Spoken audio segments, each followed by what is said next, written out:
Welcome back to the WatchTower Film Podcast, the film review podcast on the Towercast Network by cinephiles for cinephiles. He's cinephiling it up over there. He's cinephiling it up all the way back there. Yeah, it's not gonna You know come what he out. sounds like? No, I can't make that joke. He's really I can't filing make the it. cinna. Is it crossing a line in general or just with me? In general, maybe. No, just with you. Then there's no It's the line. Futurama when Bender becomes a real human. Calm and down, They're pushing. Oh, gosh. Woo! It's like, oh, he's still celebrating. He just said woo. No, that's just air escaping his body. Woo! Woo! We're back. Yes, we are. On our 90th episode. Welcome to our 90th episode of the WatchTower Film Podcast. We're extremely excited for this. Really? And before I continue, we'd like to encourage you to subscribe to the podcast and share and like. And we got, I swear, I think I checked yesterday, 18 new subscribers this week alone. So thank you guys. We for love that. you guys. We appreciate that. But thank you guys, and please encourage other people to do it and let us know. Yeah. We've had a lot of comments too, and people We had somebody ask us recently, when are you guys doing another live? Because I want to interact in the comments. I want to talk to you guys as you guys are talking. So yeah, We'll get it. We'll We'll do get that. it. We'll do that. We are prepping something pretty big for our 100th episode, so just stay tuned. That's in 10 episodes, and it'll be pretty Exciting. cool. I think it's gonna be very exciting. So just stay tuned. Sure. We're here to talk about a film I'm surprised we've taken this long to talk about. I'm not. No? No. Is it some or a lot of or Most no? people's, I think. Most You know people's, what? I think. We're here to talk about Quentin Tarantino's Pulp Fiction. Yes. It's the 30th anniversary this year. 1994 was the release date. And, this thing won a Palme d'Or, won an Oscar for Best Original Screenplay. This is a screenplay. More like Pulp Dior. Pulp d'Or, indeed. And it didn't win anything else. It got nominated for 11 Oscars, and it didn't win anything else. Really? Yeah.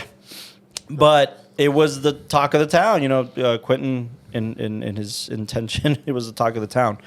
We had Lawrence Bender, the producer, nominated for Best Picture, Best Actor for John Travolta, Best Actor in the Supporting Role for Sam Jackson, Best course. Actress in the Supporting Role for Uma Thurman, Best Director Quentin Tarantino, Best Writing, which it won. Oh, my goodness. Tarantino and Roger Avery both got that one, despite the fact that Roger Avery was just story. And then the winners? The only winner for the Oscars was the writing. What? Yeah, nobody else won a trophy that year. It was crazy. If I'm not mistaken, Yeah, who was it going up against? Tarantino's only won one other Oscar for writing, and that's it. He hasn't won for directing. Django? I think it might have been It's Django, Django. or I always do the that. Django or Inglourious Bastards. I forget which one. I think it was Django. It might not even have been any of them. I think he went on stage to accept Ennio Morricone's Oscar for The Hateful Eight, but I don't think he's won another one. Wait. Tarantino. Morricone. Ennio Morricone for The Hateful Eight? What do you mean? Why didn't he go? Because he hates everybody or hated everybody before he died. He didn't want to go. He kind of hates the U.S. and Tarantino accepted the Oscar for him. Wow. Yeah. Best Writing winner. Yep, Django. Told you guys. Best Writing. So that's the other Oscar he... That's all right, man. You guys, doubted me. It's okay. I'm doubted on my God. life. He's the true encyclopedia Oh, here. dude, it stood no chance for Best Picture. Look what else was up that year. Oh, Forrest Gump won that year. Four Weddings and a Funeral was Shawshank? up. Quiz Show, Shawshank Redemption. Quiz show. Which one's that one? I have no idea. Which one's that one? It's with Robert Redford, though. Bob Redford and... Never heard of it. I have never heard of this either. Well, Yeah, Didn't do anything. Oh, look. Oh, John Travolta. It's what's his face? John- Voldemort. Jesus. I thought you were talking about the guy from... John Turturro. Hey, what the hell? Yeah. What's he doing there? What? Maybe I should see this. in the cast, man. Scorsese's in the cast. All right, I'm joined here by my fellow co-host, Mr. John Eric Castro. How you guys doing? I'm going to give you an actor's perspective Absolutely. and a piece of my mind. Oh yeah, absolutely. Or it's like your brain and skull spread out across the studio. Yeah, or- man. There might be an accident and there's blood and guts everywhere. But Hold that thought, Mr. Michael Lalone. I'm sorry, guys. It's really hot in the studio, but we're going to get through this summer just for you. with a guys. bang. We're gonna have to do the fan. Maybe we put the fan back here or something. It's just really toasty, and you got to deal with these sweaty men. Doesn't help when one of you's wearing 2 layers, one's wearing a long sleeve, and Talking about me, dog. I got this and another guy who Shiny. It's Yeah. just hot in general. You're wearing two always layers. talking from the perspective of the guy sitting right under the fan, dude. You also realize I have the exhaust of the light hitting me, right? It's not Well, exhaust. then it balances out. No, it doesn't. Cold it's and also hot. here. Exhaust refers to like a chemical reaction after combustion. Like that. There goes one mic. There's Very no. similar to that. As I try to get my water. You're just getting the Hot air. residual heat. The hot air coming off of the The light. Speaking of the hot air residuals. coming out of someone's mouth, Mr. Austin Young. My Make sure we're sounding. air is not hot that comes out of. What is that supposed to mean? I know. That's actually a turn of phrase for like Whatever someone you just think it talking means, shit. bro. I don't talk shit. But you are talking on the podcast, and we Why, thank you why for are you it. throwing shade at Austin? Yeah, Apologize. Yeah, where is this coming from? Apologize. Yeah, apologize Dude, to we Tiny. just all felt the freaking energy between you guys. Yeah, man. Yeah, why are you picking on Say Tiny? sorry. I'm not gonna Say sorry. Why aren't you gonna say sorry? Is Say it hard to say sorry. sorry? At least say the No. first two words and then finish it off later. He'll finish There's me off. only 2 words.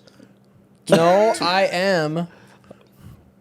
No contractions. I can't use a contraction. Nah, man, contract this ass. Like, That was mean. He should apologize. Yeah, apologize to him. hey, I'm sorry. What is this? The fucking apology podcast, Mr. Austin Yeah. Young, making sure we're sounding good on the ones Welcome and to the twos there. Apology Podcast featuring 2 idiots and a shovel. Hey, I'm the shovel.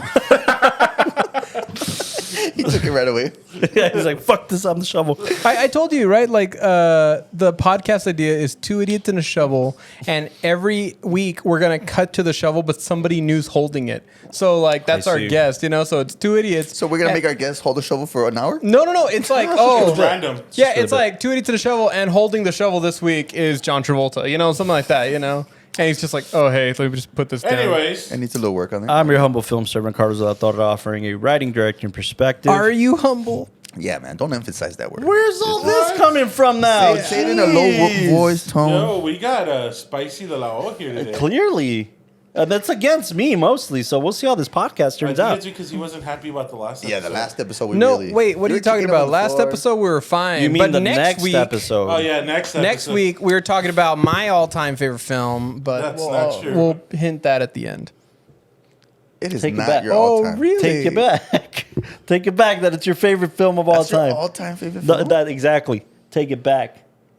It's not. Harold and Maude, we're doing it again. Yeah. No, we're not. Anyways, we're not here to talk about that. We're here to talk about Ridden Derek Tino's. Ridden Derek You've never seen that? No. Ridden Derek Tino. Ridden. It's like they flip it. Quentin. Quentin and Tarantino by Ridden Derek Tino. I get That's it. good. That I like shit's it. funny. Ridden Derek Tino's, what we could call his, Swan song. No, it's not his swan song. It's He's his still swan very song. much alive. Although he is working on a swan song. He's trying to end his career. Does he genuinely want to end his Yeah, career? yeah. He has a very, very strong philosophy about the fact that His all of favorite his filmmakers? heroes, all of his favorite filmmakers, sucked after they got old, and he doesn't want that to happen to him. He wants to end with a bang. But what is he going to do after? This dude is a novelist. This dude writes books and plays and all sorts of shit. So I'm assuming he's just going to turn to that. And I guess it makes sense because he doesn't really Yeah, like like the for limelight. instance, I brought these just for the hell of it, but this is the really want that novelization of the Once Upon a Time in Hollywood Ooh. novel, and it's I've read it. I'm not done with it, but it's so extensive. It goes into stupid detail on the film, but this is pretty cool. And then this last one is the next book I'm going to read. Quentin Tarantino's Cinema Speculation, where he basically focuses on his favorite films of the 60s and the 70s and just tears them open and gets into really crazy detail about that. So yeah, this is his newest book. So he'll be fine. I don't also believe that it's have a gonna be a theory that special. he's going to want to transition it to TV. Yeah, something. He's- There's no he's- way. yeah. If you love He's something gonna- that much, you can't just walk away Do you from think it. he's going to chase an EGOT? Oh, I don't think so. I don't think he cares about that kind of shit. No. But what do you got against TV? Me, I It's don't have not- anything against TV. I just don't. It's You know what's changing. weird? I don't like. I think when- it's starting to fail, dude. Whoa. Yeah, I think we were so much in the golden era of TV, and we were, but the oversaturation, dude. Disagree. No. Most people, they're like, I read an article on Screen Rant that they're like, oh shit, like it's quantity over quality. No, yeah, now. we've talked about this in the. There's too much. Yeah. No, but I mean, we've all seen like Pulp Fiction. Wouldn't want to watch like 2 more hours of this? No, but it's not that. That's not what's so TV. special about cinema. When you can catch lightning in a bottle, That's true, but that's the special sauce. You it's know. because I always compare it to Breaking Bad. Well, yeah, That's but also even lightning in a Breaking bottle, Bad, like but you're gonna it's- sit there and tell me that you loved El Camino. No, You know what I mean? not at all. When it's enough, it's enough, right? But Like I mean, Better Call Saul. But that's the But I thing. mean- We're in a weird era Yeah. of like spin-offs Yeah. and we're in an era of like Reboots and- studios are so afraid to Of make shows, something new. reboots of shows. But Yeah. but then again, we get the Penguin. We get We wanted more of the Hey. Penguin, and we got the Penguin. but look at how many other shows we've gotten that are like meh, you know. like That's what's starting to happen. I am starting to see. And look, by the way, I'm the wrong person to ask because I don't watch any series. I really You don't. should, man. It's 'cause it's- I know, but I don't, and I'm starting to see a decline in interest. I think binge culture is. What more are you like? It's Yeah. gonna start turning into a weird factory where they're just pumping out shit. And to that's pump the it thing, out. I that's agree, but when you got awesome directors like this one, wouldn't you want to watch them like No, They're not but interested Once in that Upon a Time in because they Hollywood- see, in my opinion, directors like Quentin see what's special about cinema, see what's special about True. about putting people in a room for 2+ hours and experiencing this again in this contained almost package, where a series you're always going to be divided. You're always going to want more or you're going to want less. But like they're always saying, we're in a different era. We want more. Our attention span is so short. I wasn't. We But have if your more. attention span is of bad directors. No, but not no, no. enough of the good ones. Even when you have 10 films of Quentin since It's- 1994. It's oversaturated. That's the big problem. And then that might be an interesting thing, right? The oversaturation of it all. So I don't disagree with that. I'm glad you pointed it out. But like 10 films, 10 in films in 10 films in 30 years. 30 years. 10 films in 30 years. Think about that. I get it. He It's took awesome. his time to make good Beautiful. shit. Beautiful. And But you imagine- can't do that in TV. You can't take your time to make good shit. But you, You gotta pump but, it but just out. like you, but think- just like you got at least 50 scripts in your phone, Uh-huh. in your computer. Imagine you'll be able to just put those out. Not there. all of my scripts No. are good. No, no, That's but there's part of some it, of 'em, right? but Like there's it's some- just like I was reading an excerpt. so disagree with this topic. Don't lose the thought. Yeah, my bad. I read an excerpt from once Rebel Without a Crew today because I wanted to point out like Rodriguez writes about when he saw Quentin writing this shit. Oh, yeah. That he writes about in the book, and he was basically saying like I'm meeting this deadline for the sequel of El Mariachi, right, for Desperado, and they just wanted it, so I'm like churning this thing out. And I'm writing 12-hour days, and I'm finally getting it to the studio tomorrow at my deadline. And he's like, it's fucking trash, but I got to turn something in. And then he basically, by the way, he talks about how he wrote, and like was like, okay, this is readable. It's not great, but it's readable. And he gave it to Elizabeth Aveyan, who was a guest on this podcast. Hey. And like she read it before they sent it off to the studio the next day, and she loved it. Yeah. And she was like, yeah, I see what you're saying, but no, it's got great stuff here and there. Elements, yeah. But my point with all this is saying like he is like I had a deadline and I need to send something in, and I think that's what TV is really turning into is like, oh, you want to sign up for 8 seasons, you know? And I also think like similar to an Sign me actor. up. Well, no, that's the thing. Similar to an actor being typecast in the sense of like I don't want the notion back in the day was people didn't want to sign on to do TV. Actors didn't want to sign on to do TV because they didn't want to be stuck playing the same character for 8 years. Okay, I can see that. They wanted to do films. They wanted to explore. They wanted to try different things. And I think it's the same thing for writers, directors. When you're a staff writer, cool, right? That's what you really want to do, cool. But when you're somebody like Quentin, you're somebody like, and you pigeonhole them, like you have a contract. You cannot do anything else. I'm talking, for sure. I'm talking creatively. When I saw Pulp Fiction, I'm like, man, wouldn't Quentin Tarantino want that freedom of just, I don't have to cut this, I don't have to cut that. This is the last thing I'll say about it before I pass it over to the law, because I know he had a point. But to that point, I think some things, dude, you don't need to beat the dead horse. I think some things need to live in a frame of time and reference and moments and then move on. I just think it's just limiting yourself. It might be. You for had a it. point. I feel like the only way that I see that TV can be good and something that I'm excited that more people are doing are exploring the miniseries. I feel like the miniseries is great. That's an interesting notion. I'm coming back to you, Cosner. Don't worry. But like, I feel like the miniseries is great because it does give directors like David Lynch to like come on out and Ooh, like beautiful. yeah, For, like, explore- Twin Peaks or- yeah, for Twin Peaks, where Or it's not meant to be on forever. He has Yes. this definitive Yeah. end, and there is this mean, longer. Fincher- Fincher had that too, didn't but he? you're giving me good stuff. Yeah. Yeah. David Fincher had a miniseries, didn't he, recently? Mindhunters. Mindhunters. Yeah. Come on, and they're doing it again. Well, that's expensive as the hell, but they were like, problem it's just with so good. TV is that instead of just saying let's make something good that can sit here in a capsule Right, and we right. can enjoy, it's always this notion of like, okay, but are we going to do another season? And if we get picked up, then what else are we kind of throwing into it? I mean, like I don't think they did a bad job, but something that I saw recently, and it's still kind of fuzzy in that term, is like Stranger Things. Stranger Things did a wonderful job with the story, but I mean, at a certain point in time, it was kind of like if they didn't kill it, the studio would. Yeah, The studio I would don't- milk it dry and say, okay, come on, let's make it more Strange Things. And now it's the entire world and all that. And that's when you started like, I mean, I enjoyed the show, but you went from like a bunch of kids having like this very weird, like Stand By Me meets like E.T., but E.T.'s evil. Like you had Yeah. that kind of weird element at the very beginning, which was really fun. Yeah, exactly. But then it was like, oh, but no, the Russians are involved. And also there's cosmic travel. It's reaching, dude. You start reaching. And they grew up quick. And the thing is that like then you're trying to like see what else you can add on, and that's where I feel like then these stories they get lost in sauce. I They do look want to pretty, say, yeah. but Well, look. You brought up Stranger Things. You brought up Breaking Bad. Yeah. I think if Breaking Bad would have kept going, it would have gotten boring. No, it would no, have gotten I'm not. bad. No, it's just like Seinfeld. They went up on top. Right. They didn't want to do Yeah. another season. I get it, but it's like when you say they could be good, just mess with me a little bit. We love Pulp Fiction. Mm-hmm. Yeah. Imagine Pulp Fiction was.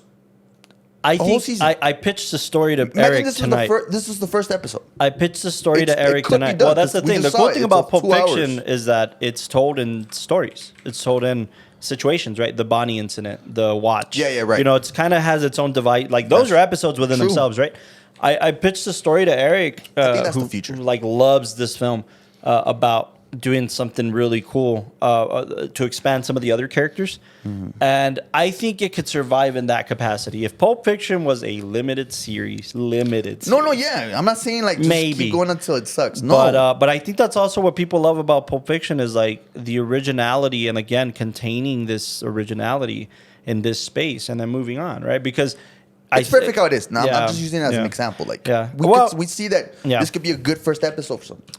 a good first think, episode. Yeah, this You know was what? Done 30 years ago. So I think the only reason you're saying that is because, like, what makes this film good is that there's so much more that you feel like could happen, and you can really expand upon in the story. So you're excited about the what ifs, but I think that's what makes the film special. That Yeah. we don't get No, all no, the answers and I'll everything. agree with know? you there. Yeah. To piggyback on that a little just bit, saying, like- I think upon analyzing this film again and watching it again tonight, I loved it, dude. yeah, it's terrific. It's no Blade Runner.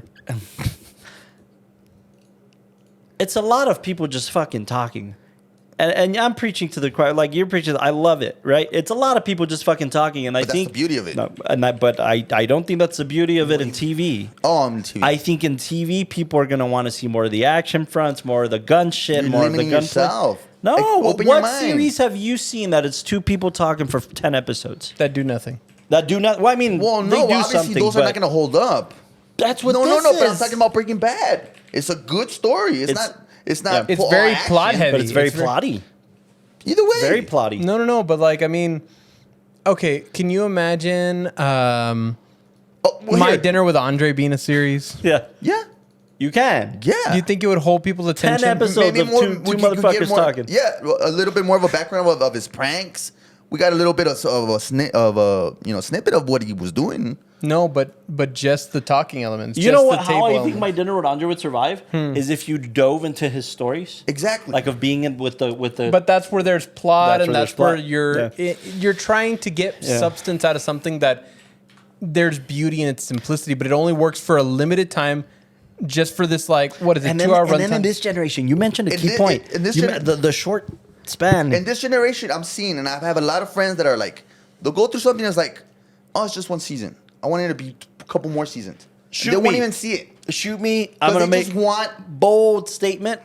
I think people. Wait, before you say that, say Yeah. hot take, so that way we know. Oh dear God. Hot take. Honestly, Honestly, it's a hot take. I don't think character development matters in TV anymore.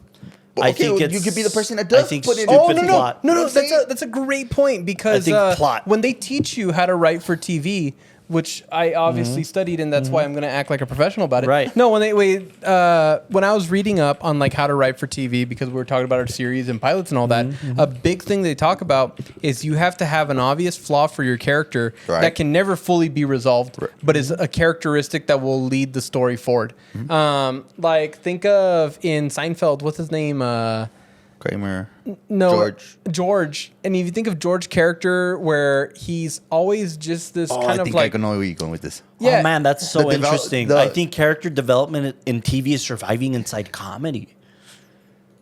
What about Breaking Bad? That's not comedy. no, but you can never fully They like. all develop really I nice. think Like the when the first- series ends, yeah. it's supposed to be like the completion of their arc. But I Yeah. mean, you always have to flirt with that line because you never want them to really solve their problems. You always want them to kind of be Yeah, stuck in because it it leaves enough. it open for a next season. and you're if you saying don't, Breaking right? Bad. I think solved Breaking those Bad problems? was character development for the first 2 seasons, and then after that, it became plot. Yeah, then it's like, what situations can we throw them into? Okay, either way, were you guys invested? No, but it's not You that. weren't invested in the whole season? What I'm Yeah, talking about is yeah, that for film, like there's this No, I know what you're saying, but I'm just saying like it could translate into TV. No, And it's maybe more it hasn't gotten rewarding. there. That's the problem. Like that's the problem, right? Like I think with TV, you're pushing. How far can I push this character, and compromise the integrity of the character, you know? And I'm not interested in exploring that in the slightest. I think of shows like The Sopranos, right? The Sopranos had a great arc, but half of each season was plot. Half of each season was where can I put Tony? What if I put Tony in like him putting his mom in a home? What if I put Tony in him Okay, fucking shooting Ted Lasso Crystal? had a lot of character. Ted Lasso had a lot of character, and then it was only 3 seasons, man. You know? Wait, what's so bad about that? No. I think that's great. That's my point. I think the limited run time of a show is where it's at if you want to have some character development. Yeah. But if you want to push something 10 seasons, No, it's bro, I'm gonna not saying fucking that. I'm not saying suffer. the Friends or So Seinfeld. so I'm then saying- that's where I think we can both agree that if a director was to make a limited series, you would feel more confidence because A good director. a good director why even put because the limited? Like, yeah. No, just because- finish no, it that's- with it. that is a because you're key talking, word right now. You're talking about like no, if they went on to 10 seasons, obviously it's going to be crap. But the reason it's crap is because then they're listening to a studio that says like, can you make it keep going? Like make another season, make another episode. Okay. Can You you, know, can you yeah, give yeah, us limited. a new love interest? Can you kill that character Yeah. off? True, Can true, you, you're compromising the spirit of the show. You're compromising the arc of these characters. Yeah. For the sake of keeping But it when- running. when another you With season. other have- shows. But I think Breaking Bad, they let what's his name? They let him do his thing because they knew what he was doing. I but think they what's also knew when to interesting end about character. Okay, I'll give you this. I think what's interesting about Breaking Bad is the character arc shifted. The character arc shifted from so when Walter White's getting plot heavy, Jesse Pinkman's getting character, and I think that they do a nice job doing that. Also, Breaking Bad's only like 6 seasons, isn't it? 5 seasons. Yeah, Five 5 and then five. the fifth one's like broken down into 2. Yeah, so 5-6 seasons. 5 seasons of a movie. That's not. They actually do have a movie. That's not terrible.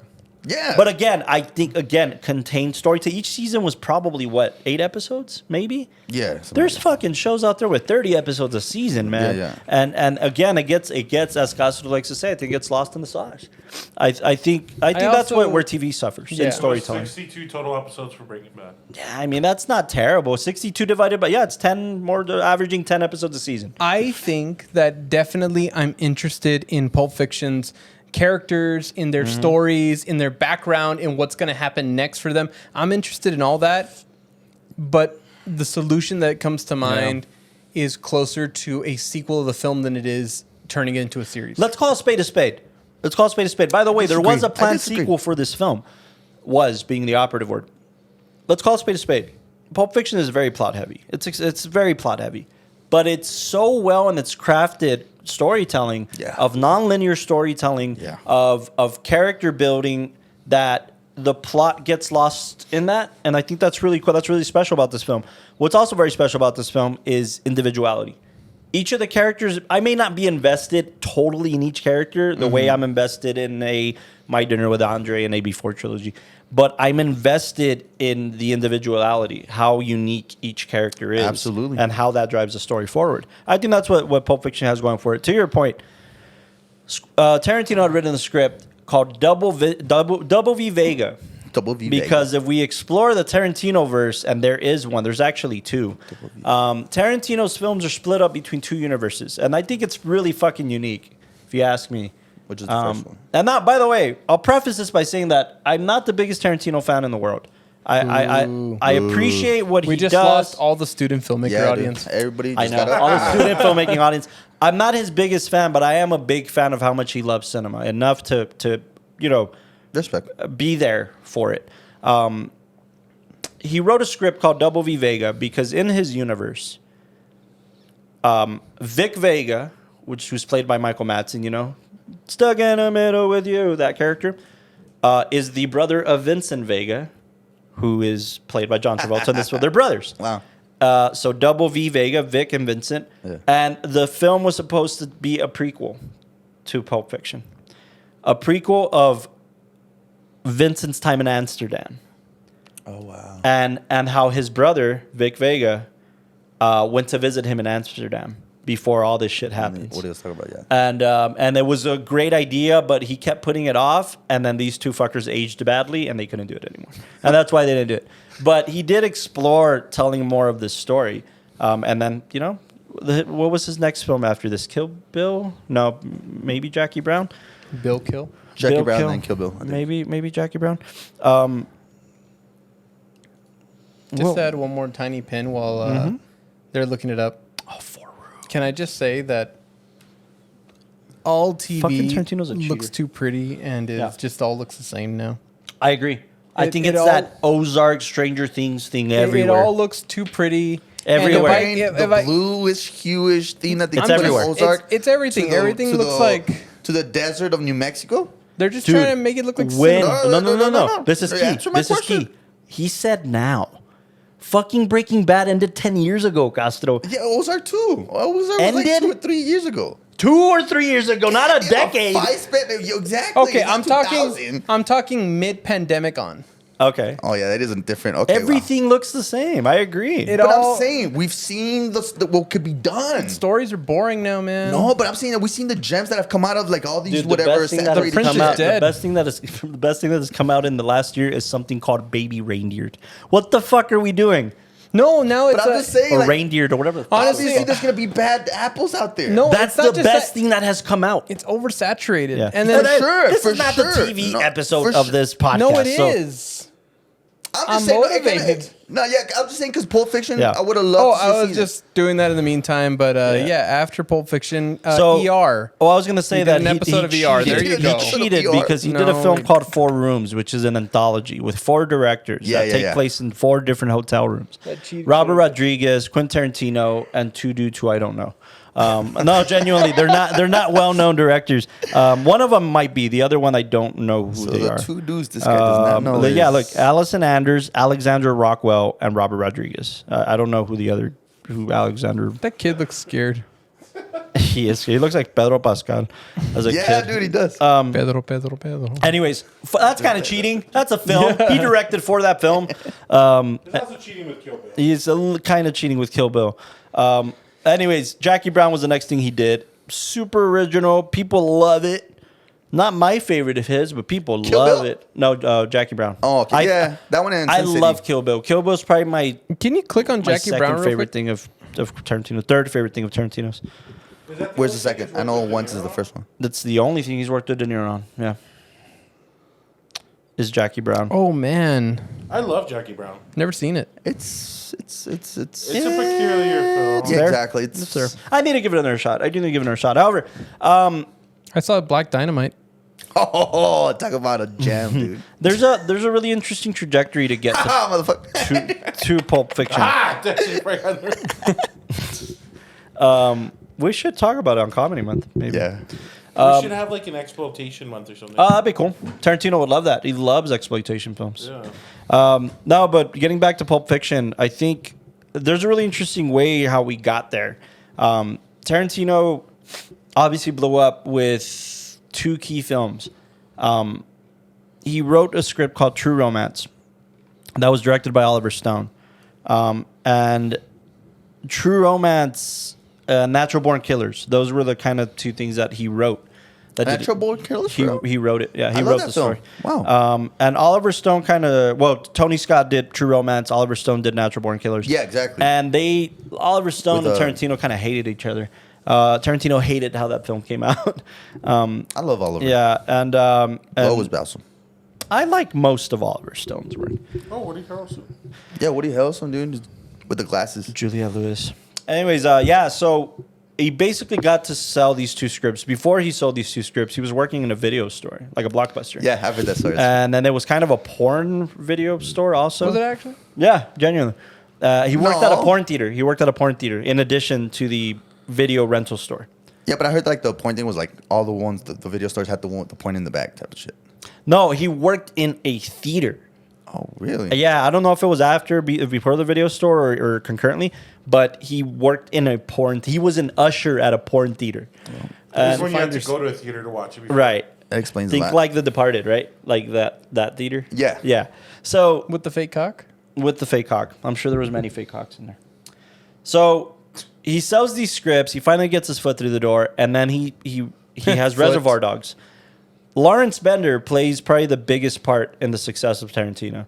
Lawrence Bender is his producer. He was his producer all the way through, I think, The Hateful Eight, and then I don't know, for some reason he stopped working with him.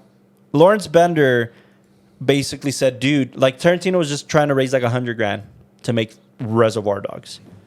And they were going to make this super cheap. And Lawrence Bender's like, no, dude, I can find, this is a damn good script. Let me find some money. Like, I can find us some money for this, like, genuinely. And Lawrence Bender had a little bit of clout.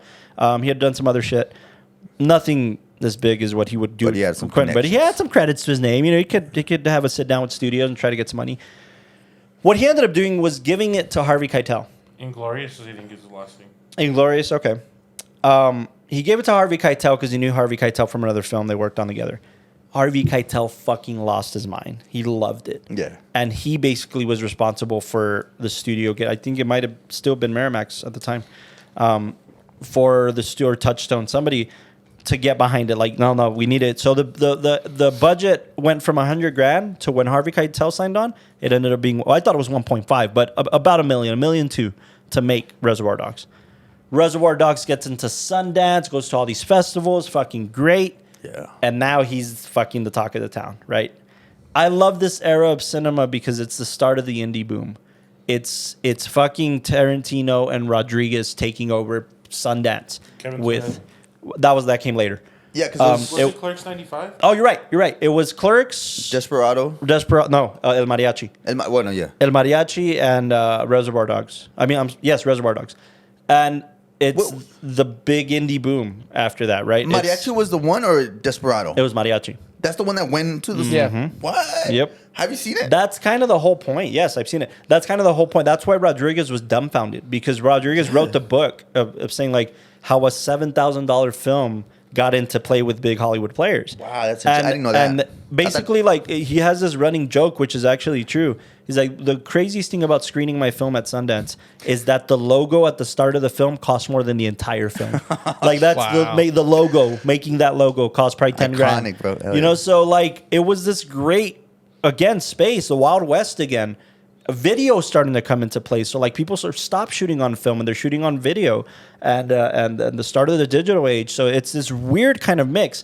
Fucking Linklater did Slacker, you know, and Slacker's this Ooh, big, you know, Slacker, yeah. Sundance baby, and played in festivals. And again, the indie guys are Let's go back thriving, to the 90s, right? man. Let's back The to indie guys future. are thriving, and Tarantino was in the middle of that. So now he's big shit. He's a hot shit. Reservoir Dogs is the talk of the town, and you know, obviously it's better than El Mariachi, so of course he's going to be the dude, right? Yeah. And then all these dudes stay friends. I mean, Kevin Smith. There's a great like 20-minute video of Kevin Smith asking for advice or asking for feedback on Clerks 2 from Tarantino and Rodriguez, and they're just sitting around like after the edit, like, yeah, man, fucking talking shit. Oh, and then like I think didn't Kevin Smith talk about how like when they watched it, they talked about it like it was this really This masterpiece. Yeah, like that masterpiece in Tarantino cinema. lost his shit. Like, dude, the fucking jokes are landing here, but this is where you shave it, or this is where, but that joke, this joke, like, and they were losing it, dude. Like to Clerks 2, which I think is his weakest film. Clerks 2, yeah. Well, Kevin Smith's in general, but yeah, there's this whole great thing about it, and How did he end up in Desperado though? Quentin Tarantino. well, so because of that, they met at the festivals. They were all touring their films essentially at all the different festivals. But how did he was like, yo, I want to act. I want to be. Tarantino, to an extent, wanted to act before he wanted to direct. Yeah. That was always his thing. Yeah, I've He read that. wanted to be an actor. And then, similar to any trajectory of an actor turned director, he needed to write stuff for himself. His scenes in this one were actually pretty good. They were Yeah. pretty good. They weren't supposed to be him. That's the thing. Tarantino was acting in he played an Elvis impersonator for the Golden Girls, I think. Like he played just these small bit roles. I was impressed. And when it came to Pulp Fiction, this was his first big acting thing, right? Well, Because he was did in better than Reservoir Dogs. Oh. Desperado. He was in Reservoir Dogs, you're right, but it wasn't. Yeah, that one. It was okay. Don't tell me how good my coffee is. I know how good my Yeah. coffee is. Tarantino, by the way, those scenes, any scene where Tarantino's in the frame, were directed by Robert Rodriguez for Pulp Fiction. For Pulp Fiction? Yeah. No Yes. way. Oh. Yep, because, he's acting. Well, he It wants was- somebody did he trusts Such a good behind the job, camera. dude. Because I didn't really like him in Desperado, but in this one I was like, wow, he's hitting the punches and stuff. So you know who was supposed to play that role? And he's in the film. Steve Buscemi. Buscemi was Damn, supposed what a to play downgrade. No, what are you talking about? Fucking Steve Buscemi would have killed too. No, but now he's just a waiter. Well, okay, that wasn't his fault. He wasn't available.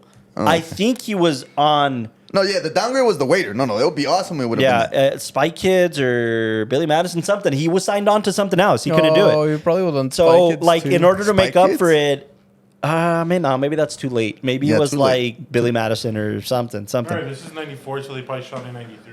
Yeah. So Yeah. Steve Buscemi, they had a few other actors. They had like 2 other actors lined up too. None of them were available. Steve Buscemi would have been really Steve Buscemi good. would have been great. That was his first choice. But I really love But Quentin, though. he stepped in, and Tarantino always wanted to play one of 2 roles in this film.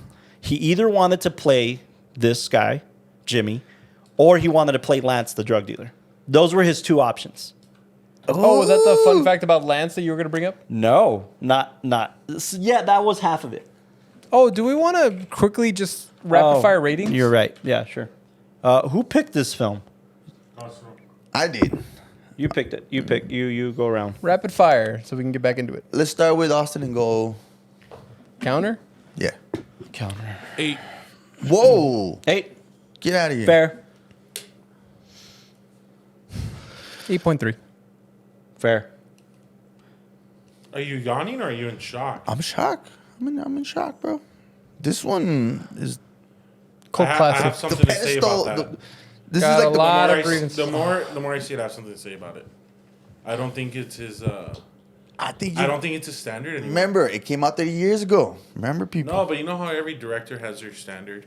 I do still think it's a standard. I'm starting to think Reservoir Dogs is his standard. Maybe. There's always a battle between those 2 for people. I'm sorry. Rating. 8.3. 8.3. I'm at about an 8.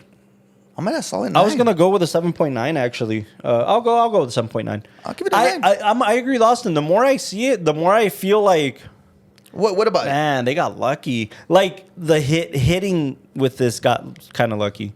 What do you mean hitting I with think this? the best thing about Pulp Fiction is the structure and the dialogue. I think everything else is it's at par. The acting? Yeah.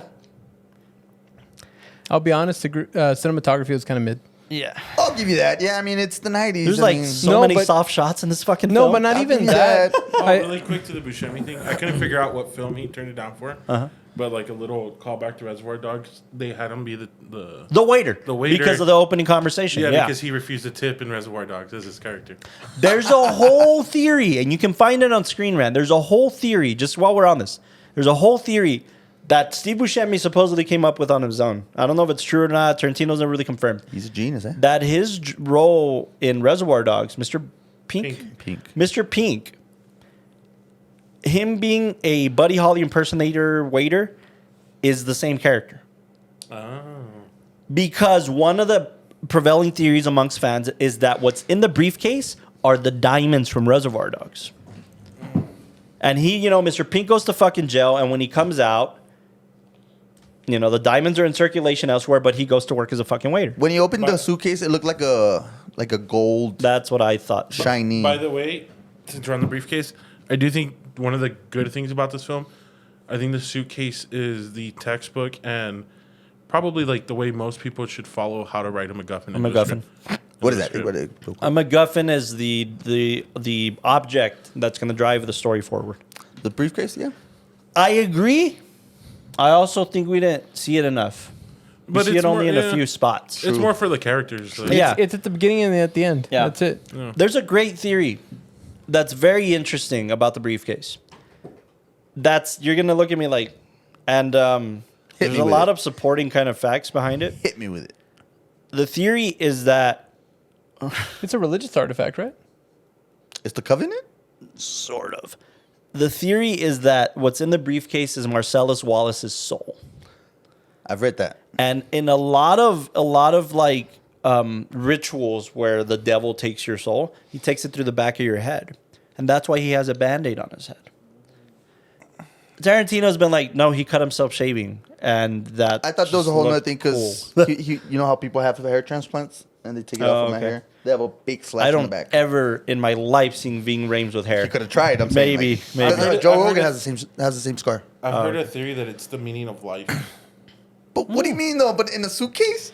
Nah, It's hard to that's articulate an ruining it object, to me. right? Yeah, that's ruining it. It's for me. hard to articulate an object, but like the whole soul thing, like if you guys didn't notice, the combination of the briefcase is 666. So like there's little things pushing that theory forward a little bit. It is some sort of religious thing because when you think about it, Samuel L. Jackson's character, once he sees what's in it, his whole mindset changes. At the end, once I forget what his name is, the guy who's robbing it looks at it. Pumpkin Pumpkin looks at it. Wait, when does Samuel L. Jackson look at it? when he gets the briefcase. No, Travolta looks at Travolta it. looks at it. You're right. Yeah, and Travolta, if it is that theory, he looks at it, says, "Oh yeah, we're happy," but then after that whole spiel about like we just experienced a miracle, And he's he's like, like, "Fuck no, there's no dude, yeah, no, like I mean, Damn, yeah, he's like, oh, it's just that's a coincidence." really good. Here's the answer that'll shut all of us up. Yeah. Tarantino said, "Whatever the audience thinks it is." That's it. I mean, I like that. No, He even did that whole like gag for the MTV Awards, right? What? That he came on like you can look like MTV. Tarantino says what's in the briefcase, and he says, I didn't think people. It's a gag, but he's like, oh, I didn't think people were gonna get so into it. Like I thought, it's pretty obvious to me, but since you're all wondering, the answer is, and then it just goes to static. Fuck. And that was his whole thing. That like That's good. There's a cool little callback to a 1960s film where basically Tarantino devised it this way. The line that Jules delivers is like, "What's in the briefcase? My boss's dirty laundry." That's also, by the way, leaning into the soul thing. Like his soul is dirty, it's tainted, and it's his dirty laundry. But there's a cool callback to a 1960s film where there's a villain in one of the films, and he's carrying a briefcase, and it does have dirty laundry in it. And that's all. That was the whole intention with that line. But if you want me to break the glass for you, what's really in the briefcase is a battery and a light bulb. A battery and a light bulb. That's all that's in there. Shining off of it. And there's a cool little behind the scenes picture of that too. But yeah, I mean, it is a good MacGuffin for sure. And I also kind of agree with Quentin. It doesn't matter what it is. It matters to me. It matters to you. I think giving it a 9 is kind of rough because it's Wait. You tell me how to You're right. watch a film? No, not at all. How to judge a film? Not just playing for real. A 9 is a little too rough. A little. I think that there are films that when we give 9s, it's because they're pushing storytelling forward. I feel like this Please one. Please comment. Everybody. No, please I comment feel right like now. this one. This is a weird thing about Quentin Tarantino and why a lot of film students love him. But if you become more, I don't know, into cinema, Develop your palate. Yeah, I just feel like Quentin, he borrows from a lot of places. He's motivated by previous cinema. Oh yeah. So then it's kind of like if you're going to give him the 10 and say he's the best director of all time, it's like the issue we had with, we just recently released The Joker and talk about how in that one, like, if you're giving that one like a super high rating, but it was very much based off of something else, it's like, well, give that one, give the what it was inspired by a high rating. Don't, give it to this new thing. Okay. I just love that the dialogue is so. It's great. lucid, and it's like And defines character, but it's not overbearing. Yeah, I it's not I so- don't think it defines. It does define character. I think it defines plot more than it defines character. I just love like the randomness of it. Like Oh, okay. It just That's makes it what feel- Tarantino does best, especially in his early works. Tarantino is basically giving you the mob, the mobsters, the gangsters, and putting you in their mundane lives. exactly. Their everyday conversations, and Like that's what's behind the super scenes of interesting it, about his yeah. characters, for sure. I couldn't agree more. And just how the dialogue just flows so nicely. Like it's not like, I don't know. No, I No, agree. I think what happens is that it gives immersion to it. Yeah. Because I think when you just see a character, let's say like a bad guy, right? Like some guy who just like comes and has a gun and shoots somebody and then runs away. You only view that character as being like, okay, well, he's the thug or the villain. Yeah. But when you are able to peel back a curtain and the conversation they're having is about like what the name of food is or how personal is a foot job. Yeah. No, wait, that's not right. Intimate. A foot massage, a foot job is something different. It's I caught the personal. Yeah. You caught And the all foot of job. us just went with it. yeah, foot job, know yeah. foot job, No, yeah. no, but Yeah. a foot massage, and when you peel back the curtain, you're hearing those conversations. Yeah. Then they don't feel as thuggy because Yeah. they have a little bit more life It to them. humanizes them a brilliance, little and bit. that's the brilliance I of this. agree. It is brilliant. And I think in humanizing every character here, seeing them go through these positive and negative actions becomes so much more interesting because you see even like Jules, where then he has this life-changing revelation, and you as an audience member, I mean, It's a cool little arc, man. But okay, I have a hot take. Hot take. I have a hot take. Second hot take of the day. take. And Gaston, I know you're gonna fight me on this one, and most people listening are gonna fight me on this I'm ready. one. Don't worry.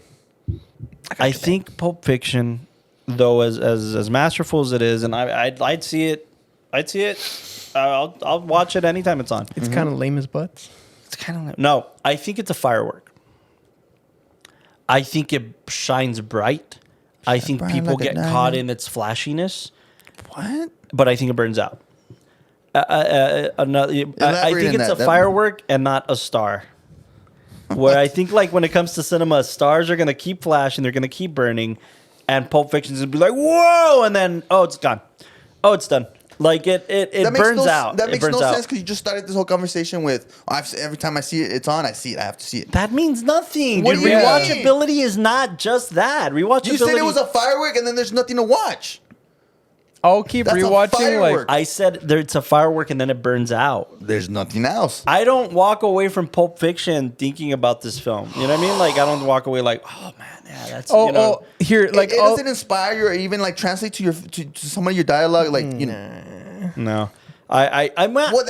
No, that's true because you're more like Again, sensibilities, right? We Yeah. have to remind ourselves But of I'll say sensibilities. this, but- like something like All That Jazz, which you're not going to be watching that constantly, and that's not just something that you're just kind of throw on in the background. Yeah. But when you watch it, damn, it means something, you know? Right. Compared to like this one, I mean, if it's on, you'll put it on. Originality is the key thing. I think Pulp Fiction, for originality, despite the fact that it doesn't emulate a lot of other films, Yeah. it's the best thing it has going for it, this originality factor. But this societal exploration of people or anything, no, I don't think it's doing any of that that much. It's exploring the mundaneness of the underbelly of society. Cool. Yeah. Very unique. Very original. Yeah. Very. Is there longevity in your brain after it? Or are you thinking about the cool shit that happened in the film? I'll be I'm thinking honest. about the cool shit that happened in the film when I I'm watched thinking of Pulp like the Fiction. dialogue and the badass quotes and one-liners that have kept up for 30 years. That's awesome. You're right. Absolutely. One of the most quotable Dude, films I of just all. keep naming stuff that's good about it. And you One guys, of the most quotable films of all time. But is it sticking with you afterwards? yes, For what reasons? dude. The most memorable scene is when Ving Rhames or whatever, Vince Rhames and Butch. What's his Bruce name? Willis. Bruce Willis. No, I'm pretty far from fucked. I'm pretty far, fucking You far doing from good? okay. No, I'm Pretty far, fucked up. fucking okay. That is cool. No, but there's so much into it. He went back What? to help him out just to settle a score. That By the way, doesn't no, mean he didn't do it to anything. settle score. That's what I like about it. He didn't. it settles the score because that's what Ving Rhames does. But he didn't do it for that reason. A common theme in every single Quentin Tarantino movie is honor. Oh yeah. He did it I'll for fuck with you there. honor. Yeah. That's why there's a fucking samurai sword in that scene. Ooh, I like that. He did it for honor. He did it for like, this is the right thing to do. I'm not gonna leave this motherfucker high and dry. With a little bit behind his head is like, yo, I still have something. I don't think so. What do you mean? I think if we think that way, it takes away the honor factor. Then you're not doing it for honor, Bro. You're doing it for your own. Because If somebody also- wants to kill me, Yeah. something inside of me is gonna be like, this should be honorable. But yeah, he's also not gonna kill You're me. if I do smart, this. man. No. Because even like think of the whole thing, like he saved his life. Yeah. But the whole reason that he wanted to kill this guy is because obviously he was gonna lose a lot of money off of this bet, and the fact that he didn't go down in the 5th round. I mean, he kind of ruined whatever Marcellus Wallace's like plan was. So in that, he should still very much want to kill this guy. But again, an honorable thing, saying, "Well, you did this for me, and you saved my life, and from this terrible situation. We are not friends, but I will honor the deed you did by sparing yours." Like that's all it really is, you know. And when I first watched that, I took that for the rest of my life. That you don't want to get like banged from behind. If I could do something about in a it, dungeon. I probably should. But you just said you're doing it for the reason to like save your own ass, not really for him. Well, the 1%, 99 is the honorable percent. Don't you just feel like I'm saying, you know what I'm saying? Like, I don't know. I feel like when I watch Quentin's stuff later on, I love that. I scene. I'll learn watch so it a much million times. more, and I can appreciate so much more from there. But I also see where he's getting inspired from. Yep. Then I feel like I'm learning and gaining from Pulp Fiction. I feel like and yeah, I agree. There's an insane amount of growth in Quentin's career. Oh, yeah. Well, I Oh, was yeah. just talking to Smetic about this outside. Especially That you like said, that this one didn't have the any more I lighting watch and Once stuff. Upon a Time in Hollywood, the more it creeps up my list of my favorites of his. It's like number 2 right now. Everybody's saying that. Once upon. And it's this great arc of this guy who thinks he's done. This guy who thinks he's fucking done in his career and has nothing to show for it. And it has a rinky-dink little set of credits, but then ends up being like, I live next door to the most successful director of our generation right now, or at least right now, and I'm not getting any fucking thing. And then the supernatural almost like Manson factor has to happen for him to even interact. That's a cool little. It's fucking cool. And then again, his arc is like, maybe life's not so bad. We'll be all Yeah. right. Like I think as a storyteller, Tarantino's growth is insane. But there's equal cool Tarantino shit happening in Once Upon a Time in Hollywood and character development. Even for Cliff Booth, So who do you think had like the biggest arc or the biggest character development in this one? Sam Jackson's character. Jackson? he's the only one who has a Bruce? major arc. No, because Bruce I is love just Bruce's story is my favorite of all of these. I love I love it. I do love that vignette. Yeah. Do I think he has the biggest arc? No. What Bruce did he doesn't learn? grow. What did he Yeah. gain? Yeah. What did he learn? What did he gain? What did all he he go did was that he went He through a learned wild. that life is precious. He gained his life. and No, through? Where did we see that he learned that life is precious? Well, that's true. Fuck. Dude, he's 'cause he almost petty. died, but yeah, He is kind of petty. he's super fucking petty. The fact that he freaked out over a watch and went back to a place. No, that's he even not explained fair. why. He even explained why. 4 generations of his lineage Come is in that on. watch. He That's gotta not go back fair. for it. He's gotta- 4 generations. He's petty. Bro, The only thing that I don't like about that story arc is the fact that all of his whatever, right? All of his predecessors were military, and they suffered with that fucking watch. What did he do? He's a boxer. He's a millionaire right now, I mean, a boxer. and he's a fucking crooked boxer at that. That's true. He shaved points. I was gonna say a boxers are pretty good, but Yeah, he's but a he crooked. shaved Yeah, points. yeah, He bet on himself, and that's why he's a millionaire. But that's the only thing I hate about that arc. But I don't know, man. The whole going back for the watch thing, that's pretty strong. I think it's pretty strong. It's a value But to don't you him. feel like the fact that like It's probably not probably. It's the only thing other than the girl that matters to him.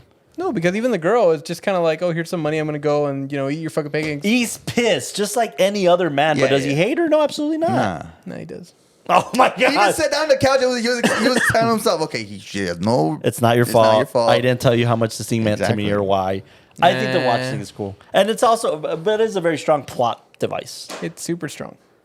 But no, You to guys answer are your question, killing me. no arc. But Jules True. being shot with a revolver at a 10-foot distance and like not fucking. Oh, and then even the fact that he like moves out of the way to see that bullets are behind him. Yeah. And he's fine. And he's like, what the hell? And then divine intervention. And even if it wasn't divine intervention, he's Oh, like, and then- I'm gonna walk around the Don't earth. start with that bullshit, man. It was just a miracle. You know what's crazy about that is how I will say Quentin organized the script where we hear his whole line. What is it, Ezekiel 13 or something like Ezekiel that? 27. 27. 24:17 or something. Yeah, Like where we that. hear The path of the righteous man. like we hear all that, and then we go and listen to all these other stories, and we see life kind of play on. 25:17. You guys want a fun fact about that? Told you, I was right. listen- Everybody. Yep. Go for it. Go for it. I was just giving you the Yeah, we just said a little. My bad. Go for it. So I love it. no, I was just gonna say the fact that we organized the script where we hear him say that line, and then at the very end of the film, where it's really detached, but it's like close in their chronology, then the line comes back, and he's like, "I never really knew what that meant." Some till now. cold-blooded shit I Yeah, said that's to like kill the a motherfucker. greatest, like Oh, most satisfying that's thing. the arc. Yeah, That is the arc. that was it. That is, man. Sorry. Jackson's, yeah, for sure. That line is not from the Bible. It's actually from another film. Half of the verse is from the Bible. There is an Ezekiel 27:15. There is an Ezekiel 25:17, whatever it is. No, 27:15. 27:15, is that what it is? No, it's 25:17. I was right, dyslexic motherfucker. it's I like am, bro. 11 to 7 to Yuma or something like that. That's another film. The film you Oh, mean yeah, that yeah. it's based on? Yeah. I don't know. Oh, really? I don't remember. Look, the second half of the path of the righteous man is from the Bible. And I will execute great vengeance upon them with furious rebukes, and they shall know that I am the Lord when I shall lay my vengeance upon thee. This is, by the way, it's the King James version. This is... Do you want a different version? No, that's fine. Give me the Spanish version. This is what's the second half of that line. The first half is not from the Bible. It's some shit Quentin fucking got from another movie. All right, let's see if you can say this. Ejecutar I contra... wonder, imagine Pulp Fiction dubbed in Spanish. Oh, shit. Ejecutar contra ellos mi suprema venganza. Experimentarán mis cargos Castigos, güey. y mi cólera. Vete la verga. What is it saying? Oh, yeah, go. Anyways, the famous Ezekiel. By the way, a fun, cool little thing when, Sam Jackson's part of the MCU, and when Nick Fury dies, on his tombstone is this verse. Wow. Yeah, dude. Hell Hey, yeah. you were gonna bring up something earlier about the drug dealer. What were you gonna say about him? The other fun fact. So, Eric Stoltz. Does anybody know who Eric Stoltz, the actor, is? Nah. Or why he's big or why he matters? Yes, hold on. Let me think. Eric Stoltz. Yeah. Give me a... Okay, his biggest role that... Oh, yeah. wasn't he the one that for Jimmy Fox? Okay, no, never mind. No. So Eric Stoltz's biggest kind of role that he's kind of recognized for is this film called Mask. He plays Rocky Dennis in a film called Mask. Okay. And that's his kind of biggest claim to fame. Is it with Cher? Huh? Yeah, it's with Cher. So Yeah. it's the, oh yeah, Yeah, yes, the I've seen this the one. guy that has that kind I've of seen this one, deformality for or whatever sure. it is. Here's the cooler It's a part tough about one. Eric Stoltz's story. Maybe he doesn't think it's cool, but I think it's cool, and we may even dive in deeper on Trilogy Month. Eric Stoltz was the actor that was replaced by Michael J. Fox I just told you. What do you mean? Yeah, it was like, is he the guy that for Fox? Yeah, that you're supposed to Oh, I get. thought you said Jamie. You said did Jamie say- you Fox. did say Jamie So I was Fox. like, I was trying to say Fox. Yeah, yeah. Michael J. Fox. Michael J. Fox, He yeah. he shot most of Back to the Future While he was before doing- he was replaced. Yeah, yeah. So that's Eric Stoltz. Yeah. Now, and if you see the scenes in Pulp Fiction, there's tiny little nods to Back to the Future. What? One of the key ones is that there's board games stacked behind him, and it's Operation and another one. And it was in Marty's room? And it's in Marty. It's in the room, his mom's room, when he wakes up after falling out of the tree. You just put like board games or I don't know, Pulp Fiction. Oh, when he's falling out of the tree. Okay. And yeah. then he like wakes up With and the the mom's mom. like, yeah. So Yeah. look, there it is. Go up. It's in the first frame. There's the Operation and the Game of Life. And if you put that for Back to the Future, I it's do the remember same that life homage. one. Yeah. But yeah, that was kind of the other thing is that Oh, that's Eric cool. Stoltz is playing fucking Jimmy. What is and there- Tarantino has gone on record to say that Back to the Future is on his list of perfect films. Perfect. It is, man. Perfect films. So And wasn't Fox filming that werewolf one? he was on a TV show for Back to the Future. He was on the Family not Ties? Family Matters. Family Ties or Days of Our Lives, maybe. no. I But forget. yeah. So he was on a TV show, and he was shooting it concurrently with Back to the Future. Oh, okay, He okay. was shooting days at the show and nights on Back to This the guy Future. saw Poor guy. Poor bastard. There, you guys see Javier's documentary on Michael J. Fox. They do a great depiction of that whole era. But he It's had really to cool. go and I think they would send a PA to go. A and- driver. Yeah. driver. That's Yeah, insane. that Yeah, the they driver. would send him, and he'd basically like nap Wake in the him car up and then and wake shit. up. And Fuck. the guy was. He would sleep for a couple hours. Was it Teen Wolf? Or Yeah, Teen Wolf was. That was after Back to the That's when he got it. Because I remember there's doing an interview when he's like in the makeup room and he's like, "Yeah, have you heard about that Back to the Future? I just got a call that I got it." He was on the show. Teen Wolf came afterwards. Oh, okay. Yeah. I remember. He was on that TV show, the whatever it was. Family Ties? Family Ties. Family Yeah, Ties. But anyways, like he slept for a couple hours in his apartment, and the driver would wake him up, turn on the shower for him, like get him in the fucking shower. Yeah. Like it was just They like really a boom, boom, wanted boom, him, boom. dude. But anyways, that's why Eric Stoltz is a big deal, and the character of Lance is fun and exists in this kind of way.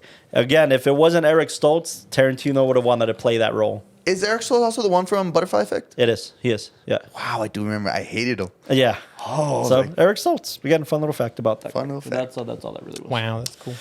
Any other fun little facts? Oh, there's a ton for this film, dude. There's like Tarantino really goes out of his way to throw in little facts, man. Any possible sequel?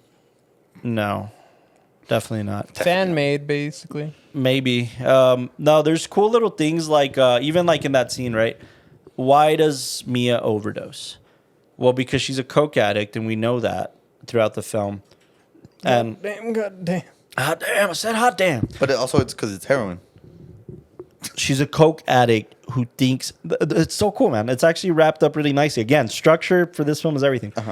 When he's going to buy the heroin from Lance, Lance has a key thing that's a throwaway line that we think is a throwaway line. I'm out of balloons. Is it okay if I give you a baggie? Because heroin, when it's sold, was in balloons. And when you put them in So baggies, she thought and she just. It so looks she like it coke. looks like coke. She just so fucking- people would do that. Like people would buy heroin in balloons because if you got caught by the cops, you could swallow it, Yeah. and it'll pass through, and nothing will happen to you, and you'll get your fucking heroin Wow, back. yeah. But I'm out of balloons, man. A baggie, okay? Well, that's how you buy coke. You buy them in baggies. So Mia thought, oh, great, coke, boom, shoom, shap. That's genius. It's good. Again, it's good Wow. writing, man. It's Yeah, it great just went writing. through my head like a baggie. It goes Okay, through yeah, just everybody's put it in a head. baggie. It's not important until it's important, right? And with Mia Wallace's character is like, oh, cool, coke. But I love stuff like that. Patricia Arquette? She's one of the Arquettes. There's like fucking 5 of them. The one that plays the girlfriend, Lance's Will girlfriend. Arquette. No, not Will Arquette. It's like David Arquette is one of the famous ones. Patricia Arquette. Rosanna Arquette. This one's Rosanna. Patricia's the one from Boyhood. Rosanna Arquette auditioned to be Mia Wallace. She didn't get it. There's a few of those instances in this film. And Rosanna Arquette basically is in line to play Mia, but she doesn't get it. So they cast her in this. And when they cast her in this, her brother is the guy with the quote unquote the cannon and the revolver in the bathroom for the Brett scene for the other. Yeah. That's her brother also in the film. So again, all these cool little connections, all these cool little things like that. But there's a lot of intentionality when it comes to these kind of little Easter eggs. I just don't remember all of them. The off the cereal top of my box. head. Oh, the cereal box. Oh yeah, I heard The you say cereal in there is a cereal that was discontinued by Kellogg. not Kellogg, their parent company. But yes, Kellogg, but their parent company. Nesco? No, I think it's like I forget. Anyways, that cereal was discontinued because it was one of the quote unquote Couchoculas. You know, like the Couchoculas, the Yeah. something. Yeah. though it was that line of cereal, the Frankenberries or whatever. This one was one of the monsters that just didn't keep making it. Like it got discontinued. And So he- Tarantino saved the box, and that box was never opened. That box is like one of the most protected props in cinema history because he has it in every film. but it's like brought in. It was in a museum at one point. Like he brings it in, and it's Does he protected. have it in Django? Yeah, Yes. I was gonna ask. It's the same thing he does with the Apple cigarettes or whatever. It's How would he sneak in a it's cereal? aging it. It's aging it. Like he'll surround the box with Can you with pull set up a design frame? of that era. Right. Yeah. Yeah. Wow, that's crazy. Yeah, set design of that era. Yeah. But it's always in his films. Anyways. Now I'm pretty What's sure this? you've flirted around like I kind of want to have something like that in my other films, right? I mean, it's a cool little thing, Yeah, right? dude. It's a Of cool little course, thing, there's of no course. shame on that. Fruit Brute. So maybe type Fruit Brute Django. I don't know. It's called Fruit Brute. And I guess the brute's supposed to be like the werewolf or whatever. Anyways, yeah, cool little things like that Tarantino kind of implemented. There's a lot of great things. Like John Travolta The dance? to do research. Oh, dude, he stole that, which I guess is okay. Maybe not. Yeah, I saw it. Oh, let's talk about the dance. What Yeah. you're referring to, what I think you're referring to, is that he stole it from 8.5, from Federico Fellini's 8.5. yeah, I saw the Courtyard scene, they're doing that, and they're yeah. doing this. comparison too. It's a shot for shot, like the blocking, everything is the exact same of That's the not- shot. that's nothing bad. That's okay. I probably Yeah, would have I done don't- I something don't- similar. However, what's cool about the dancing scene is this. One of the fun facts is that the set of Slim's, when the film was at Sony, Daniel Day-Lewis was being eyed for Vincent Vega role. Okay, that's cool. Nah. No, he's just too. Nah, Travolta was always going to be the thing. Yeah, Oh my he's- gosh, I'm going in a bunch of different directions Yeah, my here, bad. but I guess I'll come back to the dancing scene. What's cool about it? They made Reservoir Dogs. Harvey Keitel was like, "Oh, who do you want for this?" He said, "Like, come to a party at my beach house. I'll introduce you to Bruce Willis." Bruce Willis was the biggest star at the time. Yeah. And he had already the Pulp Fiction was already kind of being circled around. Bruce Willis meets with Tarantino. He's like, "Hey man, so I want to play Vincent Vega." And Tarantino's like, "Oh, you know what, man? I already have John Travolta for that. You know, I want John Travolta to be that. He's already in line for it." Okay, that's cool. That's cool, man. What about Jules? I know he's black, but maybe he could be more like this hipster dude, you know, like this hippie dude. And I could just play him that way. He could be like a cool little, you know, like hipster dude. And Tarantino's like, "Yeah, I don't know, man. It's not really a good Yeah, feeling for they're me." telling Bruce The that. biggest star at the Exactly. time. And then he's like, "Listen, I think you'd be good for Butch.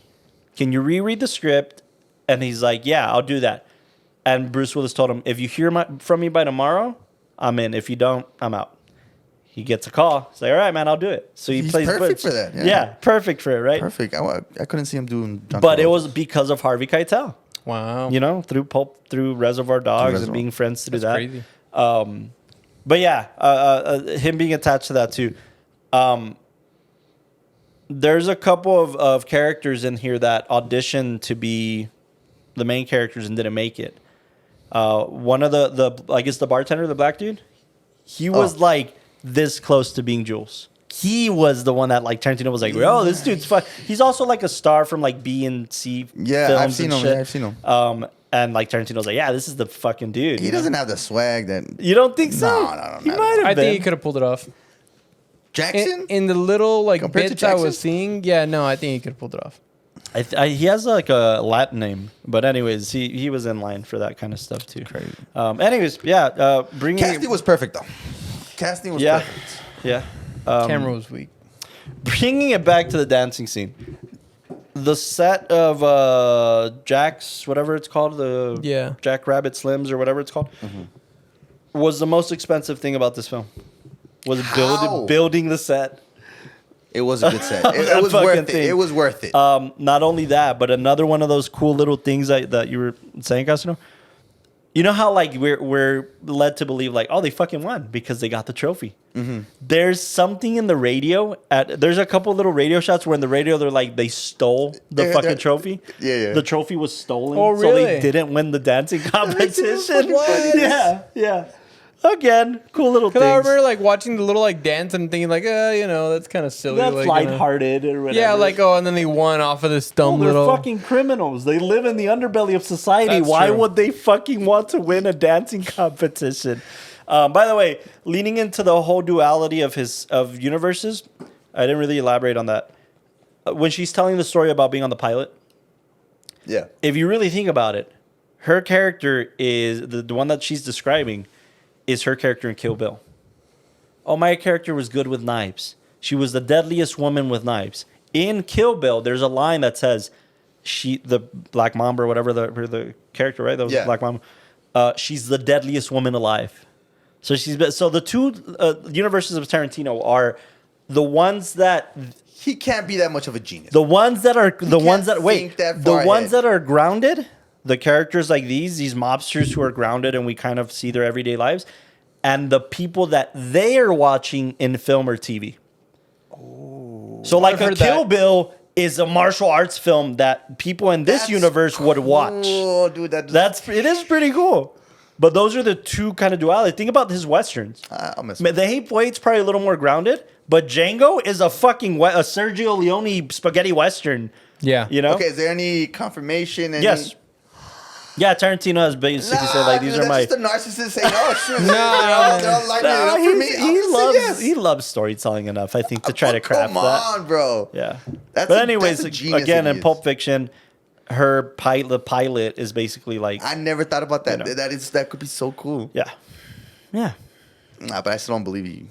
That's a narcissist. Look, saying, Tarantino is a narcissist. He's a fucking narcissist. But you know, he's a good storyteller. Ultimately, I will say, what I don't like about Tarantino. This is my gripe with the man. What did you like? It wasn't only until recently that I started respecting him a little more when he started doing shit like this, right? Cinema speculation. And there's a conversation that he had with Edgar Wright that like changed my perspective on Tarantino. I like it. It was a 3.5-hour conversation on a podcast that I thought was fucking great. And all they're doing is sitting around talking about their favorite films, good cinema, what was great cinema of the history of cinema. And they do this for 3.5 hours. And it made me realize like, oh, it's not Tarantino just stealing or just like he actually loves cinema. Yeah. It didn't really paint in my head that I thought he was just... Tarantino is very constantly regarded as the first rock star director of cinema. Rock star. I always think about the Entourage line. What's the entourage? When Vince is going to do the commercial with the Chinese director. He's probably in a They're like, the word is that this is the next guy Tarantino's going to steal from. I remember that. Jesus. But he's highly regarded as the rock star of cinema. The first rock star director. The guy that like, oh shit, it's a Tarantino film. It's in not the sense. Steven Spielberg, no. Spielberg is a household name. But is he walking into fucking Rockstar. Hollywood like, yeah, man, like I got this Okay, shit. yeah, No, no. that's Tarantino, right? That's his personality. But I always just looked at him like that. Because his films were cool. Were they cinema?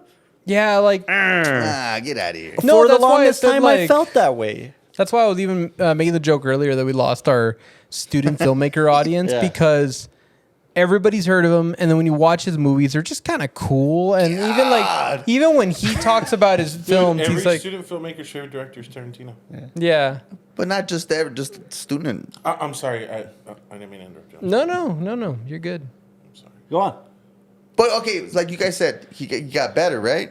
No, he's just cool. Really? There's definitely growth. There's growth, but I mean, I don't think the stigma's gone away.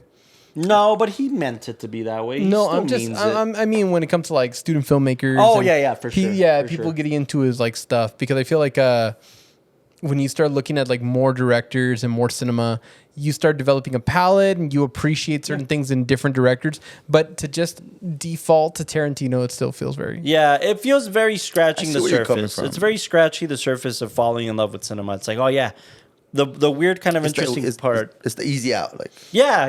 It's the Kind of, easy yeah. answer to say that, oh, Tarantino's a great filmmaker. He is. Yeah. But why?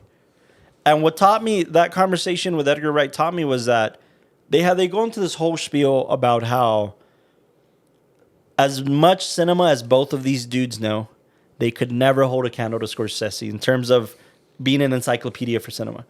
And oh damn, dude, that's some strong words. being like, they said it, not me. That's what like I appreciated because they both were like, dude, yeah, you know this, I know that, but that motherfucker knows everything. Okay. Like in terms of I got that. I cinematic understood that. history, right? And like Edgar Wright goes into this whole thing on like, yeah, I became his pen pal, like with Scorsese because he used to live next door to an assistant that knew his assistant, and they started writing letters to each other on film recommendations. And then Tarantino's like, you hear him get jealous. He's like, yeah, man, I know. Like he knows more, but like a jealousy of like, I want to be that. I want to know so much more about cinema. Here's the main question: at this point of his career, is he allowed to sit in the same table as Steven? As yes, but not. Oh my gosh, I'm gonna sound like an asshole. But not for his films, for his film knowledge, for his film. Whoa! Not for his cinematic contributions. Even after 9 films, you don't think he deserves the credit? No, because there's a difference between making, I would say, great cinema and then making contributions. I'll give you a better question. It took these guys I'll lay down a better 80 question. years to make their body of work, and Tarantino's done after 50, 60. Oh, that's a good one. So These guys are still feeling like they're barely scratching the surface of cinema, and they're 80. Yeah, like the stories they want to tell. They're still chasing that perfect film. Tarantino's like, my perfect film's going to be my 10th film if you fucking like it or not. I'm done. Wow, I'm starting to learn. And that's not fair. Wow. That's not fair to cinema, man. True. You know, so that's, again, I have high respect for Quentin. Yeah. He's still emulated good cinema, but a lot of people don't realize this. And that's what I like about Eric liking Tarantino. Eric liking Tarantino makes sense because Tarantino's trying to emulate grindhouse cinema. Still? Exploitation cinema, grindhouse cinema. That a lot of these little original elements come from that world. Tarantino can be extremely cinematic. His westerns do that. Django is very cinematic. Yeah. Hateful Eight is very cinematic. You know that the Hateful Eight started out as a sequel to Django? I could see that. He wrote that. He was writing the script like Django pulling up in a stagecoach. The film was called Django Unchained 2, Django and White Hell. Because it was going to be the snow, him being in snow, white, and him being the only black person in the haberdashery. Oh. So Sam Jackson's character was Django. And then he started feeling like, no, this needs to be its own thing. Fuck Django. And he cut Django out of the story. And then it became the Hateful Eight. That would have been interesting. Anyways. Yeah. I think they're high. Dude, fuck you. The Hateful Eight was his only film shot in 65 millimeter and blown up to 70. And it's gorgeous. And Ennio Morricone's score. Like, no, man. The Hateful Eight's very cinematic. The Hateful Eight's very cinematic. It is. I just didn't like it. It could be cinematic, but it could be boring as well. You think it's boring? Yeah, dude. Yeah. Well, it's okay to be wrong. It's okay to be wrong. I mean, there's a reason we watch Pulp Fiction, not that one, right? All right, my God. Let's get it. What happened?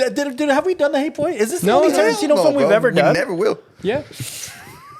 This is the only Tarantino film we've ever done in 90 episodes? Once upon a time we never did? No. No. Django? No. Wow. We should explore some more Tarantino. I'm down for that. Are we wrong, audience? Tell us. Absolutely, right? Yes, but yes. I think Tarantino, if he put his ego aside, man, which is tough, man. You have to have an ego as a director to an extent. You do have to have an ego as a director. Yeah. But if he put his ego aside for the love of cinema, he'd be farther, I think. Nah, he's just... I think he would grow so much more if he accepted that you can still explore filmmaking in your later years. This whole borderline superstitious notion that after 10 films, you're going to be done and any stories you tell are just going to be bad. I feel like, we're looking at people like Spielberg and Scorsese where they're still making films. Coppola, man. He's about to release Megalopolis. Yeah. Coppola's 10 years older than these dudes. Clint Eastwood is 97 and still making films. Biggest overrated director, actor. I'll say it. Okay. I'll say it. Anybody agree? Comment. But I mean, they're still exploring. And I feel like if he could get over that little hurdle, then we'd see more great films coming out of him. Because I feel like there's more great stories, One thing we can agree on is that all of these directors that we love and we try to emulate, they're still seeking out what the human condition is in their own way. Tarantino's basically saying, I've learned everything I've needed to learn about life at 60. That's all I'm going to explore.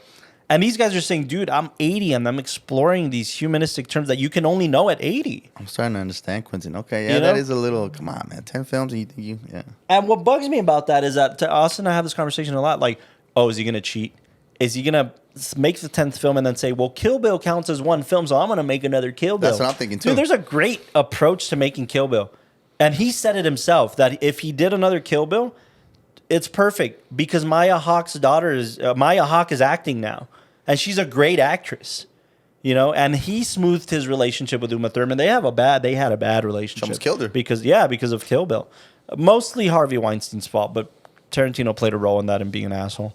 Maya Hawke's acting now, and Vivica Fox, who's in Kill Bill, the whole continuation of Kill Bill is like, well, Vivica Fox's character died, and her daughter witnessed this fucking. She's gonna want revenge one day, and there's a whole monologue of like her saying like, "You're gonna want to find me one day, and I'll be waiting for you." Ooh. To the little girl, boom, opens up a third film, perfect, right? Yeah. And then she has her own little minions that are trying to kill the mom and the daughter.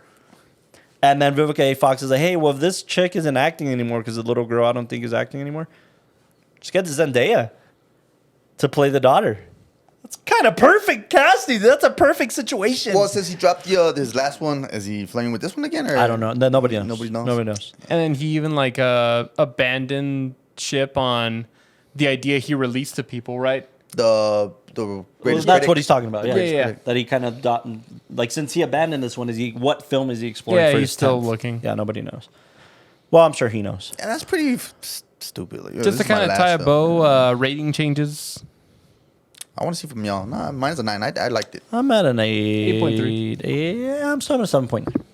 Oh, you dropped it. Austin? No, I was at a 7.9. No, you said 8. You were gonna give it a 7.9. He's giving it That's a fine. 9 now. I'm at a 7.9. Okay. I'll stay at a 7.9. He's learning how to count. I was at 9. 9. I was at 9. 8. You got it, boss. I'm saying 8. +1. Okay. No, not +1. Interesting. I thought you guys were bigger Quentin Tarantino fans. Okay. Everybody's made better stuff. Yeah. He's the cool director. Man. Yeah. He's the cool filmmaker. He's like the cool uncle. Like, He's a cool go uncle back that to gets you beer. college and tell your friends, like, when they ask you, who's your favorite filmmaker, and be like, Quinn. And you'll be cool. You'll get laid. Yeah. Oh, no, I've used that. I've used it. It's all Thai women. I don't know why it's going on. all There's a joke in much Entourage feet. too that like they're like fucking do you want to have a meeting with Quentin Tarantino? He's like, yeah. He's like, dude, Tarantino's probably holed up in a Thai brothel with 100 prostitutes writing his next script. Like, you really want to be a part of that? He's like, well, yeah, if it's a good part. Yeah, I do. So yeah, anyways. He's also married and has a kid now. And the fact that he doesn't want to tell a story about being a father, explore that side of humanity. Okay, well, here's the bigger question then.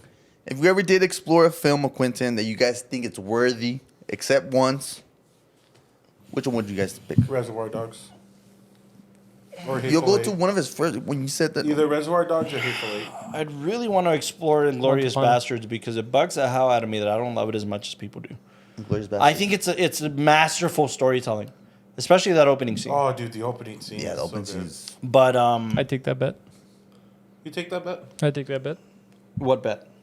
It's from Inglourious Bastards. Oh, yeah. I don't want to re-explore it. What do you have against Reservoir Dogs, Costco? No, I'm just saying, like, that's one of his first ones. Like, you were just going back and That's also my you favorite. guys are saying that he I think hasn't. it's his best. Never seen it. I don't know that it's his best. He's because then that entails no growth. Yeah. Exactly. So that's that's why I not was fair. like, whoa, you guys went back. I don't think it's I his think, best, like but I you think said, it's when you're talking about like cornerstone Yeah. Yeah. for his I'm starting to filmography. get Yeah. convinced that that's like his. absolutely. You've never cornerstone. seen it. Never seen it We're gonna have to fix that. on the podcast. Let us know what Quentin Tarantino film you want us to do next. Also, Yeah, let's go. keep in mind we still are taking requests and Yep. submissions. Like next week, We're doing Blade Blade. we're Runner. doing Blade Runner. Running with Should be a blades. fun episode. Should be a Great very fun conversation. episode. It was requested by a fan. Shout out to Danny. And Danny. yeah. DP Danny requested that one. No, coworker Danny Where's Oh, the okay. cheese, Oh, the Danny? girl. That's right, Danny with an I. with an I. Wait, how do you know that? We recorded the fucking episode already. Just watch it next week. It's good. Damn it! Oh, you just ruined the illusion. Come Oh on. God! Come Who wants to on. watch 2 hours of me being We depressed? fucking recorded Joker 6 months ago. Does that help anybody? Hey, no, You're telling me. Wait a minute. You're telling me that we took the couches out, brought the table back in. I know. God. Doesn't matter. It does. It does to me. It only matters when it's holiday episodes. That's when we want to keep up the illusion. Other than that, who gives a shit? Wow. Damn. It's all, bro. It's late. It's midnight. I'm tired. Oh, Yeah. man. It's Does so this hot. Cardinals need It a is hot. nappy wappy? I do. And I Nah, still need you to know pack what? up these mics because I- I got to take them to work tomorrow. Just thinking about like Blade Runner, you're about to see me very, very hot and very, very tired. Like that was just Unbothered? no, not bothered. Russell? It's just hot Russell. and and sticky. Ugh. Yeah, not the good kind. You know, You were sticky on the Joker episode too. Yeah. damp. We'll have to do something about Moist. a fan. I don't care we what just it need an sounds air like. purifier. Suck out the bad. You're still going to get sound out of an air purifier. No, Just it's have not. Austin hold a big board, a cardboard, and But stay Who wants to tuned. donate a fan? Stay tuned for We next have a week. fan. we have a big Stay ass tuned for fan. next week. We are doing Blade Runner. Never seen it. I know a lot of people absolutely love it, and we're gonna give our very And we- honest yeah, I've opinion. heard Here, really though. good reviews on it. We're gonna give an honest opinion, honest take on Blade Runner. I'm Very excited to see it. exciting. So stay Yeah. tuned for that. Thank you for watching today's episode. Don't forget to like and subscribe. And in case we don't see you, Love you guys. good. No. Good. Oh, he set it up. Alley-oop. Alley-oop. Man, dude, that was Alley-oop. Dude, I took off the headphones. I In, was like, what? in case we don't see you again. Good morning. Good afternoon. And good night. And that's how the cookie crumbles. Oh, Truman Show. That's a different Jim Carrey film. Ew. Thank you for tuning in to the everybody. WatchTower Film Podcast. Good night. Good night, everybody. All right, everybody, 12 do a twist o'clock. heads. Get up and do it. Shake it up, baby. Shake it